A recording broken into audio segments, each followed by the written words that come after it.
I just made this video because people who read need justice. Here are some misconceptions about people that read. So the first one is that we ace every subject. We don't ace. I mean, yeah, we're intelligent, but not smart. There's like this difference. When people see me, and I'm always with a book. I have always a book on me.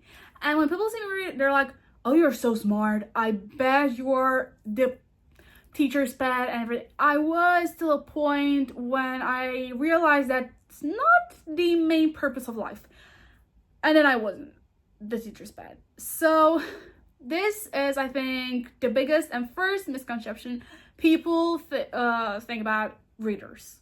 That we ace every subject. We don't ace it. That's the first one. Second is that we're nerds. I mean, we're not. We can read and be readers and we can love like so much to read, like be book addict and bookaholics, but at the same time be gorgeous and not wear glasses. That's the thing people think about readers. They always like glasses because that's how every movie and cartoon pictures us, with big glasses, ponytails. I mean, not. There are readers, maybe there are readers like that, but there are also readers that are very gorgeous. I don't like sharing my books, and don't touch my books. I mean, my books, they're my property, they're my babies. As you can see there, I have everything ordered, and I hate when other people want to touch my books. Don't touch them. Don't touch them. They're mine. They have like this fixation on books. I mean, I don't want no one to touch them. Those are my property, my babies, and I don't anyone to touch them. I take care of them. I shower them. I feed them, so no one touches my babies. Then is the misconception that we're sane. We're not sane people. I mean, we make the craziest fanfics and craziest fandoms ever possible, we readers. We have such a mind that we can imagine and picture a lot of things that aren't always sane. So, you know, it's like breathing in and breathing out. You can't read without giving something back to the world. You have to read and to also write. It's like breathing in and breathing out, you know, if you get a point. Then another thing is that we're very, very, very passionate about our books. People might not think that. People are like, "Oh, you read it?" And then, no, it's not and then like that. If you read it, you get so attached to that book emotionally, spirituality, and physically attached to it. You can't let it go. I mean, I can't. My favorite books, they have a proper shelf. Maybe this is discrimination, I don't know, but they have a proper shelf of my favorite books, and I love to, and I think every reader that does that, a very passionate reader, smells them, kisses them. I love the smell of books, and each book has a proper and different smell. And my mother is like, "Why do you smell them?" I mean, they smell differently. They're like flowers to me and my brain and my heart. They're like flowers, and each one has a specific smell. I even know where I bought them from, even though I don't remember where I bought them from, but from the smell, by smelling them, I recall immediately where I got them from. Another misconception, and I think who does this is like huge red flag. It's organizing books by their colors. Who does that? Who does that? No, you don't organize books by their colors.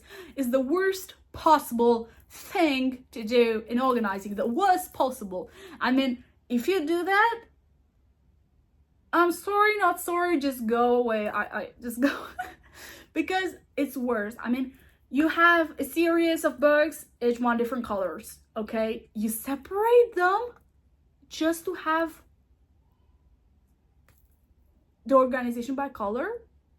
Who does that? Who does that? I don't know, but it's so weird. And we who are passionate readers and people who are passionate about reading, we will always organize them either by one author to a category. I mean, what is it? Thriller, romance, mystery, adventure, you know. And here with a very huge exclamation mark, we never separate books. Like from a series, we never ever ever separate the books from the same series. Like never. Then another thing, and I think these are some facts about readers, and I think every reader went through them in one point of their life, is after finishing a book, staring directly at a wall, because you can't live on without the book, and you need more and you don't have more, and it's so frustrating when you feel like you're losing someone, like someone dies, someone very close to you. You feel like a relationship is broken, and it's the worst feeling possible to love a book so much and to have that deep connection and then finishing it. I remember having a book, and it's I think I also have another video, my previous video, where I tell you about my favorite books and the books that you should definitely read. It's called The Lightness. I'm going to put a picture of it here because I'm too lazy to get it from there. And it's so good, and it was so good, and I read that one in a month, and I could have read it in like 2 weeks, but I was like, no, hold on, I'm just going to read a couple of pages a day because I don't want to finish it because it's so good, and I made such a deep connection with that book that when I finished it, I felt horrible. Another thing that people assume about us is that we all love physical books. I mean, they are extremely expensive books, physical books to read, and some prefer to read them online, or Kindle things and online ebooks, and which is totally fine if you like to do that. But I'm here, in my case, I'm a reader who loves buying the proper physical book because it's just so different to smell it, to feel it, to touch it.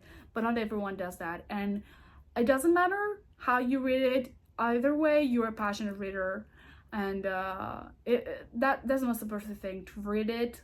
It doesn't matter in what format. But for me, in this case, in my personal case, is more important to read physical books.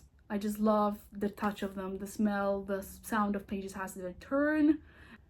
Another misconception is that we are calm people and that reading is cheap. One, we are extremely crazy. Girl, the biggest, weirdest, craziest fandoms began from readers. And second, reading is probably the most expensive hobby ever, period. Argue with the wall, I don't care. It's so expensive, and people are like, oh, you're so lucky you read, you're so lucky you like this because it's so cheap. Bitch, what? No, it's not. It's the most expensive hobby. I have a lot of hobbies. Like, I love skate rolling, skateboarding, playing instruments and painting, and I have a lot of hobbies, but reading is the top most expensive one that I have. It's extremely expensive. So if you want to start buying physical, I recommend also, I love physical books, but I recommend to get ebooks because you can download them on PDF. Because I have a hole in my wallet right now because of all of them. I have a lot of books, and they're not even all here. I have 3 book cases, and they're not even all here. I have another part when I store them. And that would be all the misconceptions I know about. If you know more, just You're free to tell me in the comments. I don't know if it'll be well received, this one. I'll make a part 2, but I'm not sure though. Okay, so that was all for today, and bye. I hope you liked this video.